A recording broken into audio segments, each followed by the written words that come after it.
Notre territoire est un peu pauvre au niveau culturel et l'ambition, c'est justement de créer des activités, bien entendu, mais ces activités, qu'elles soient un peu diffusées sur tout le territoire de la CDC et dans les différentes communes. Pour cela, bien entendu, on a besoin de personnes compétentes au sein de la CDC et aussi de partenaires.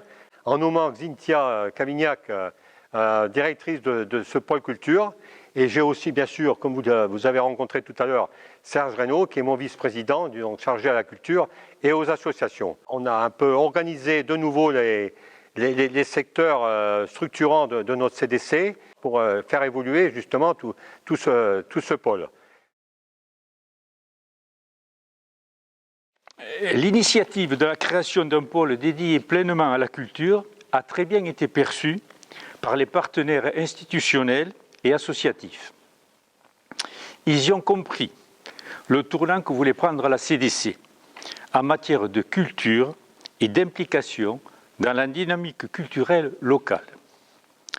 Les répercussions se ressentent aussi au niveau des actions, car récemment, le Conseil communautaire a été amené à voter l'accompagnement de nouveaux projets, tels qu'un itinéraire d'art contemporain à Médoc, un projet artistique mené dans une résidence d'autonomie de personnes âgées, des projets portés par le réseau intercommunal des bibliothèques et la mise en œuvre d'un parcours d'éducation artistique et culturelle, Paysage en mouvement. La CDC accueille aussi la résidence de création danse urbaine qui se termine aujourd'hui dans ce lieu. Et ce, dans un souci de soutien à la création artistique et culturelle pour le développement de nos territoires. En fait, en moins d'un trimestre, nous pouvons constater que le pôle culturel a fait fleurir de nombreuses décisions de la CDC.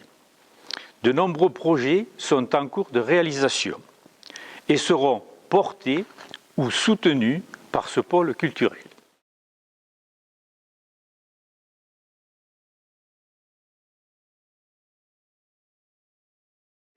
La culture, bon, ça fait partie des priorités de la CDC, de ma priorité, aussi la priorité de mon vice-président et aussi bien entendu de toute notre équipe.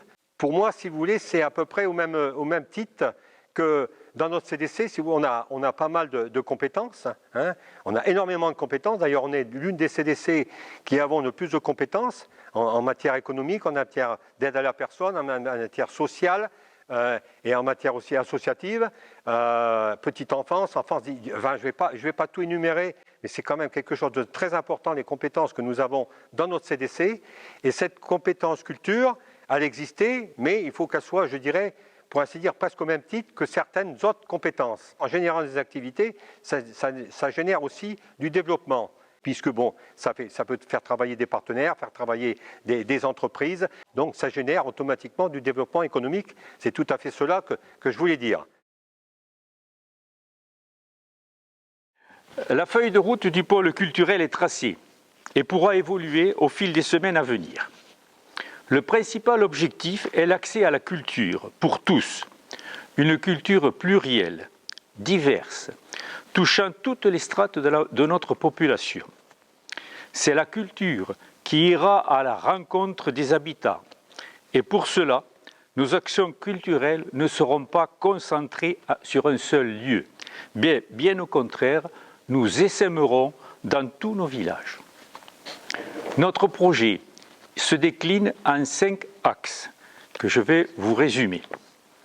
L'éducation artistique et culturelle, avec l'élaboration d'un contrat territorial d'éducation artistique et culturelle.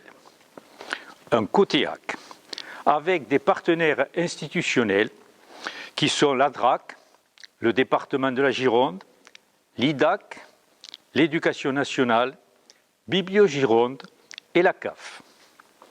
Ce contrat pérennisera nos actions et le soutien financier de tous nos partenaires.